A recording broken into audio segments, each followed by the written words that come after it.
வணக்கம். ஒரு ஆர்கியூமெண்ட்ல ஜெயிக்கிறது வேற, ஆனா ஒருத்தர மனசார ஒரு விஷயத்துக்கு சம்மதிக்க வைக்கிறன்றது அது வேற லெவல். உங்க ஐடியாஸ மத்தவங்க காது கொடுத்து கேட்கணும், ஏத்துக்கணும். அது மட்டும் இல்லாம உங்களுக்கும் அவங்களுக்குமான உறவும் நல்லா இருக்கணும்னா என்ன செய்யணும்? வாங்க, அதுக்கான வழிகள பத்தி இப்போ பார்க்கலாம். நீங்க சொல்ற பாயிண்ட் செம்மையா இருக்கும். ஆனா யாருமே அத கண்டுக்க மாட்றாங்க. இந்த மாதிரி உங்களுக்கு எப்பவாச்சும் தோணிருக்கா? பல தடவ நம்ம பேசுறது காட்டுல போற மாதிரியே ஒரு ஃபீலிங் இருக்கும். இதுக்கு காரணம் நம்ம ஐடியாஸ் இல்ல, நாம அத சொல்ற விதம் தான். அத எப்படி மாத்தலாம்னு பார்க்கலாமா? சரி, ஃபர்ஸ்ட் செக்ஷனுக்குள்ள போலாம். மத்தவங்கள கன்வின்ஸ் பண்ணணும்னா அதுக்கான முக்கியமான ஸ்டெப்பே நீங்க வாய திறக்கறதுக்கு முன்னாடியே ஆரம்பிக்குதுன்னு சொன்னா நம்புவீங்களா? இது ஏதோ புதிர் மாதிரி இருக்கலாம், ஆனா இதுக்கு பின்னாடி ஒரு பவர்ஃபுல்லான ஸ்ட்ராட்டஜி இருக்கு. வாங்க பாப்போம். ஆமாங்க, நீங்க கேட்டது கரெக்ட் தான். அசலான வேலையே நீங்க பேச ஆரம்பிக்கிறதுக்கு முன்னாடி தான் இருக்கு.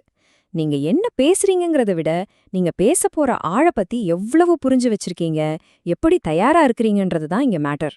பேசுறத விட யோசிக்கிறது தான் ரொம்ப முக்கியம். இந்த 4 கேள்விதான் உங்களுக்கான கைடு. 1.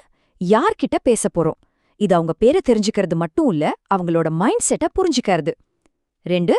அவங்களுக்கு எது முக்கியம்? உங்க ஐடியாஸ அவங்களோட தேவைகளோட கனெக்ட் பண்ண இதுதான் உதவும். 3. அவங்க எந்த மாதிரி ஒரு சூழல்ல இருந்து நம்ம பேச்ச கேக்குறாங்க? ஒரு ஆஃபீஸ் மீட்டிங்கா இல்ல ஃப்ரெண்ட்ஸ் கூட ஜாலியா பேசிட்டு இருக்காங்களா? சூழலுக்கேத்த மாதிரி பேச்சும் மாறும். கடைசியா 4. அவங்க என்ன செய்யணும்னு நாம எதிர்பார்க்கறோம். உங்க பேச்சோட நோக்கம் ரொம்ப தெளிவா இருக்கணும். இந்த 4 கேள்விக்கும் பதில் தெரிஞ்சா போதும், பாதி கன்வின்ஸ் பண்ணிட்ட மாதிரி. சரி, அடுத்த செக்ஷன். நாம எப்போதுமே ஒருத்தர்கிட்ட பேசும்போது அது ஒரு சண்டை மாதிரி நினைக்கிறோம் இல்லையா? ஆனா உண்மை என்ன தெரியுமா? ஒவ்வொரு கான்வர்சேஷனும் ஒரு வேல்யூ எக்ஸ்சேஞ்ச், அதாவது ஒரு மதிப்பு பரிமாற்றம். இத புரிஞ்சுக்கிட்டாலே பாதி ஜெயிச்ச மாதிரிதான். அப்படின்னா என்ன மதிப்பு பரிமாற்றம்? சிம்பிளா சொல்லணும்னா, நம்ம வாழ்க்கையில நடக்கிற எல்லா இன்டராக்ஷனுமே ஒரு டீல் மாதிரி தான். அது பணமா இருக்கலாம், பொருளா இருக்கலாம், ஏன் ஒரு நல்ல ஃபீலிங்கா கூட இருக்கலாம். ஒருத்தரை நீங்க சம்மதிக்க வைக்கணும்னா அவங்களுக்கு வேல்யூபிளா தெரியற ஏதோ ஒண்ணு நீங்க கொடுக்கணும். இப்போ அந்த சோப் உதாரணத்தையே எடுத்துக்கோங்களேன்.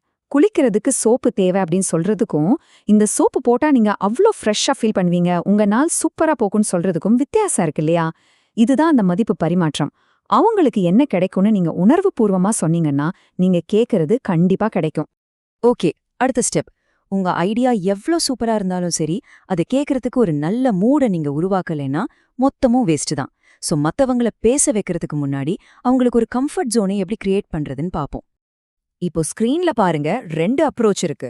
ஒரு பக்கம் நீங்க ஒருத்தரை மிரட்டுற மாதிரி ரொம்ப பர்சனலா அட்டாக் பண்ணி பேசினா என்ன ஆகும்? அவங்க உடனே டிஃபென்சிவ் மோடுக்கு போயிடுவாங்க. நீங்க சொல்றத காதுலயே வாங்கிக்க மாட்டாங்க.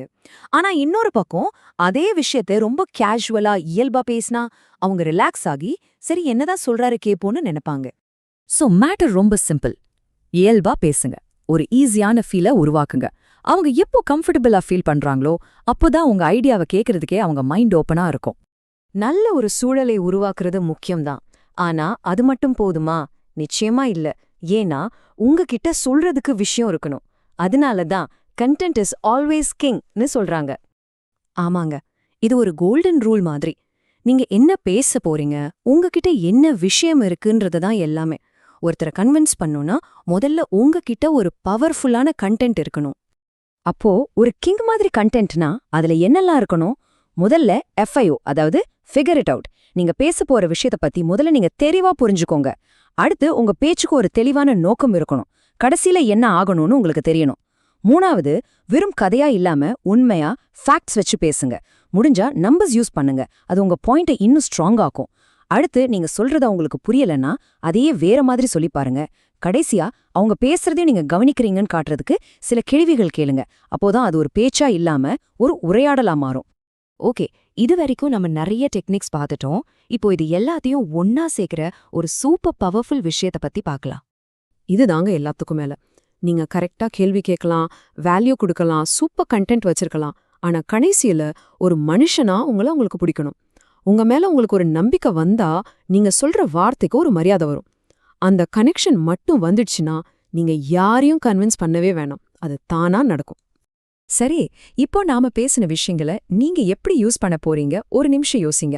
வரப்போற இந்த வாரத்துல எந்த ஒரு கான்வர்சேஷனை நீங்க கொஞ்சம் வித்தியாசமா இந்த டிப்ஸோட அணுக போறீங்க?